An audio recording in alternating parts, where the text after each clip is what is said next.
찬송가 202장 됐습니다.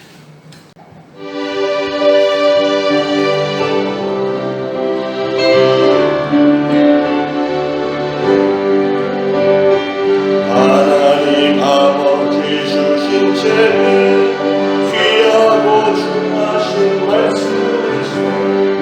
기쁘고 반가운 말씀 중에 날 사랑한단 말 참 좋구나. 주께서 나를 사랑하니 즐겁고 즐겁도다. 주께서 나를 사랑하니 나는 참 기쁘다. 구속의 은혜를 저버리고 어긋난 안길로 가다가고 예수의 사랑만 생각하며 또다시 예수께 돌아오리. 주께서 나를 사랑하니 즐겁도다. 주께서 나를 사랑하니 나는 참 기쁘다. 그 주의 영광을 바라보며 예수의 이름을 찬양하니 영원히 찬양할 나의 노래. 예수의 이름이 귀하구나. 주께서 나를 사랑하니 즐겁고 즐겁도다. 주께서 나를 사랑하니 나는 참 기쁘다. 주 예수 날 사랑하시오니 나 또한 예수를 사랑하네. 날 구원하시려 내려오사 십자가 위에서 죽으셨네. 주께서 나를 사랑하니 즐겁도다. 주께서 나를 사랑하니 나는 참 기쁘다. 주 예수 날 사랑하시오니 나비가 놀라서 울러가네. 그 나를 이렇게 사랑하니 그 사랑을 어떻게 모를까. 주께서 나를 사랑하니 즐겁고 즐겁도다. 주께서 나를 사랑하니 나는 참 기쁘다. 주께서 나를 사랑하니 주께서 나를 사랑하니 즐겁고 즐겁도다. 주께서 나를 사랑하니 나는 참 기쁘다. 아멘. 전도서 10장 1절에서 3절 다 같이 한 목소리로 봉독하겠습니다. 죽은 파리들이 향기름을 악취가 나게 만드는 것 같이 적은 우매가 지혜와 존귀를 난처하게 만드느니라. 지혜자의 마음은 오른쪽에 있고 우매자의 마음은 왼쪽에 있느니라. 우매한 자는 길을 갈 때에도 지혜가 부족하여 각 사람에게 자기가 우매함을 말하느니라. 아멘. 자, 오늘 본문은 진정으로 지혜롭게 사는 삶의 자세는 어때야 하는가 하는 것을 말씀합니다. 어떻게 살아야 진정 지혜로운 삶이고 어떤 것이 지혜롭지 못한 삶인가 하는 것을 설명해 주는데 1절에 보니까 죽은 파리들이 향기름을 악취가 나게 만드는 것 같이 적은 우매가 지혜와 존귀를 난처하게 만드느니라. 이 말 뜻은 뭐냐면 어리석은 행동은 지혜와 존귀를 망치고 어리석고 미련한 처사는 그 사람의 인생을 망친다 하는 뜻입니다. 특별히 오늘 솔로몬은 우화적인 표현으로 기록을 했는데 죽은 파리 한 마리가 지혜와 존귀를 망친다. 아주 값비싼 음식을 내놨는데 1인분에 50만 원씩 하는 음식이 나왔는데 거기 파리가 한 마리 있다. 그러면 그거 먹어야 안 먹어요? 버려야 되는 거예요. 아무리 비싼 음식도 죽은 파리가 하나가 있으면 버려야 되는 겁니다. 값비싼 향유도 파리가 거기 앉아있다. 큰 항아리에 아주 뭐를 잘 담궈놨는데 거기에 죽은 파리가 둥둥 떠있다. 몇 년 동안 다 해놓은 거라도 다 버려야 될 때가 있다고 하는 것이죠. 그래서 주님도 말씀하시기를 작은 누룩이 온 덩이를 부패시킨다, 이런 말씀도 했습니다.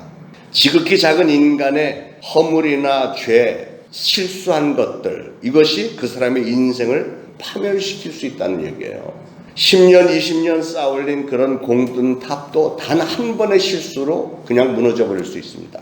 요즘 정치인들이나 경제인들이 뉴스들 보세요. 그동안 그 사람들이 그런 높은 위치에 올라가기 위해서는 얼마나 인생의 노력을 많이 했겠습니까?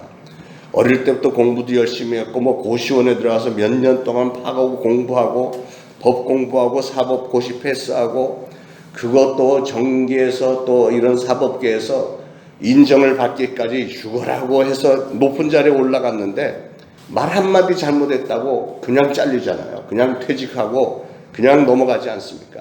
한 가지 비리가 드러나면 이 사람은 그냥 곧바로 사임을 하고 어떤 사람은 감옥에 가고요. 어떤 사람은 자살도 하고 폐가망신하고 이런 사람들이 한둘입니까? 지금 바글바글하죠.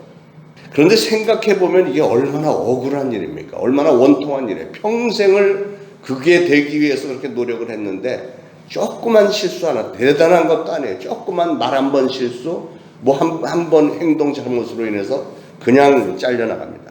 그런 위치에 올라가려고 그 부모들이 죽어라고 뒷바라지하고 또 정말 오랜 세월을 본인도 고생을 많이 했는데 조금만 더 자정하고 조금만 더 분별력 있게 처신을 했고 조금만 말조심을 했더라면 계속해서 성공의 길을 달렸을 텐데요. 단 한 번의 실수로 그렇게 망하는 걸 볼 때 여러분, 사람들의 마음속에는 한 번의 실수를 보지 100번 잘한 거 전혀 기억 안 합니다. 100번 잘해도 하나만 실수하면 용서라는 게 없는 것 같아요. 지금 사회는.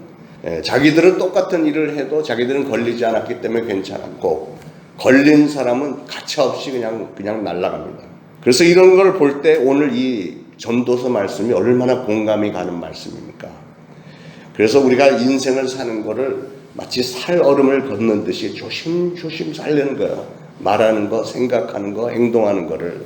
이스라엘 백성들이 그 난공불락의 여리고성을 함락을 시켰죠. 아주 어마어마한 그 일을 했습니다. 그 누구도 무너뜨릴 수 없었다고 했던 그 여리고성을 하나님의 은혜로 그냥 돌기만 했는데 그냥 무너졌습니다.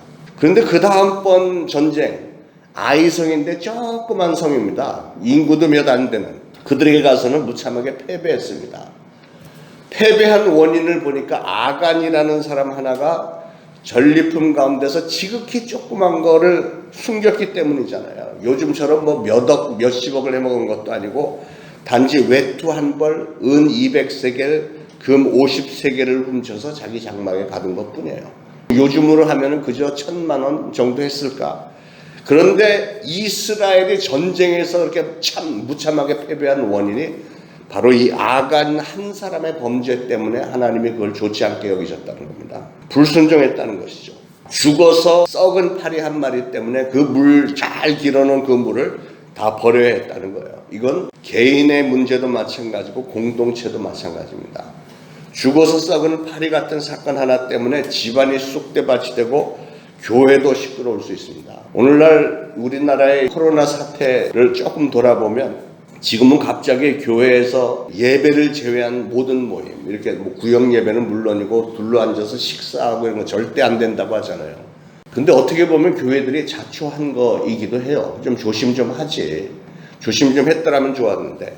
그런데 그렇게 따지면 사실은 그럼 교회 옆에 있는 식당에 가서 밥 먹는 건 그건 괜찮잖아요. 그건 불공평하잖아요. 형평성이 어긋나니까.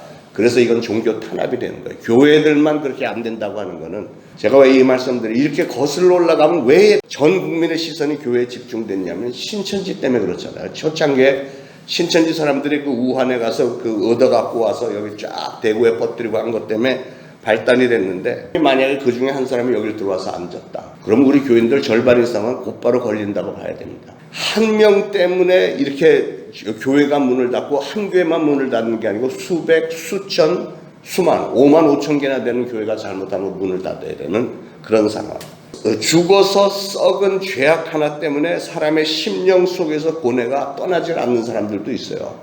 예전에 자기가 범했던 어떤 죄가 평생 쫓아다니는 사람도 있고, 그래서 지극히 작은 것, 썩은 파리 같은 것 하나도 우리는 절대로 가볍게 취급해서는 안 된다.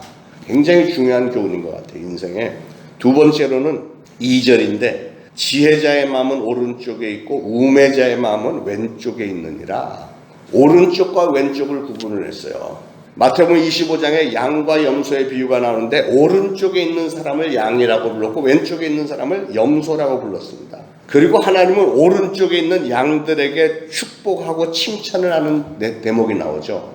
지혜로운 사람들의 마음이 항상 오른편에 있다고 하는 것은, 이 오른편에 올바른 쪽을 선택하는 사람은 항상 마음속에 내가 어떻게 하면 인생을 올바로 살 수 있을까?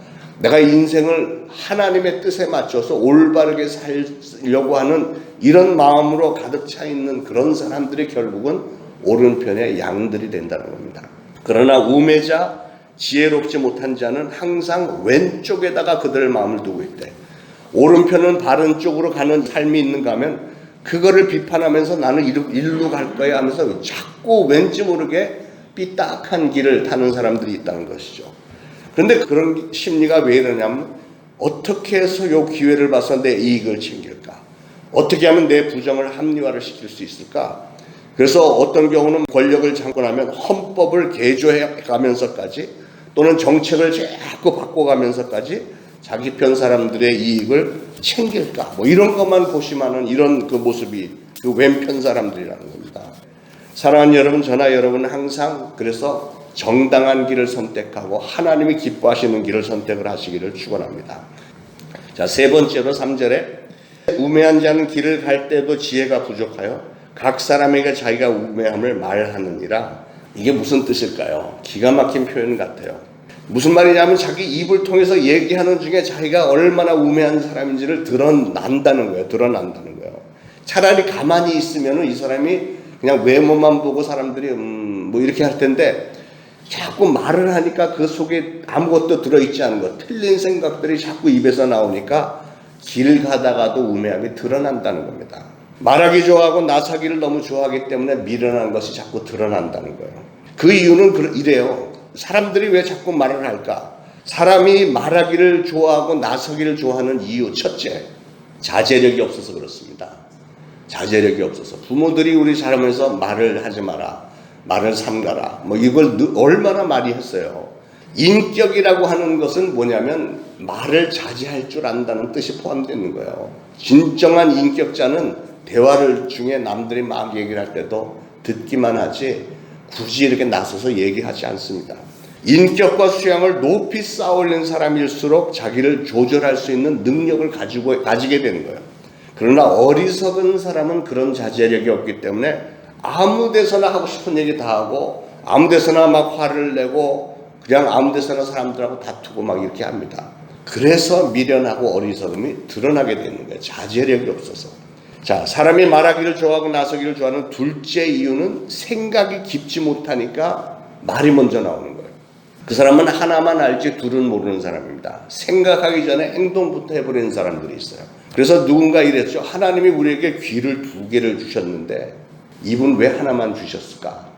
그것은 들은 거를 다 쏟아붓지 말고 들은 걸 다 걸러서 필요한 말만 하나만 하라는 거예요. 둘 중에 하나만 하라는 거죠. 심리학자들은 이 대화의 기술을 말하면서 제3의 귀를 가져야 된다. 우리나라는 특히 은유법들을 많이 써갖고 정치인들 특히 이렇게 말하는 걸 보면 그 말하는 것 그 자체가 그 사람 뜻이 아닌 게 많잖아요. 말을 하면 그 배경의 뒤에 무슨 생각으로 저런 얘기를 했나, 이걸 파악을 해야 되는데, 그래서 제3의 귀를 가져야 된다. 대화를 하면서 이 사람이 이런 말을 했는데 속의 의도는 무엇일까 하는 제3의 귀가 있어야 된다는 거예요. 이 사람이 하는 말 속에 담겨있는 그 감정이 무엇일까? 분노, 불안, 삶에 대한 짜증, 불만, 이런 게 혹시 들어있나, 이런 거를 듣기 위한 제3의 귀. 이런 걸 가진 사람이 진정 지혜로운 사람이고 인간관계를 잘 유지할 수 있는 사람이죠. 저는 저와 여러분 모두가 다 사람의 마음을 꿰뚫어 볼 수 있는 이 제3의 귀를 좀 가지시기를 축원합니다. 여러분, 제가 목회를 해보니까 목회자를 가장 근심하게 만드는 사람은 어떤 사람이냐면 말이 많은 사람이에요. 말 많은 사람. 앉았다면 계속해서 쉴 새 없이 혼자서 얘기를 다 장악하는 사람이 있어요. 먼저 있던 교회에서는 봉고차를 타고 가면은 하여튼 뒤에서 쉴 새 없이 그분 목소리만 들려. 떠들어. 굉장히 시끄러운데 굉장히 걱정이 많이 돼요. 하여튼 세 가족이 오면은 그 세 가족에 제일 먼저 쫙 달라붙어 갖고 쉴 새 없이 얘기를 해야 돼. 그런 세 가족들은 나한테 친절해요. 그리고 교회를 등록까지는 하는데 그분하고 한 일주일, 2주일, 3주일 같이 지나면 그 다음엔 그 세 가족의 얼굴이 보이질 않아. 왜 그럴까요? 100마디 좋은 말을 해도 한마디 부정적인 말, 충격적인 말, 아주 파괴적인 말을 그냥 해버리는 거예요. 아무렇지도 않게. 오늘 말씀, 우리의 인생에 성공하기 위해서 또 하나님이 기뻐하실 만한 신앙생활을 하기 위해서 우리는 우리 주변에 죽은 파리가 떨어지지 않도록 해야 된다.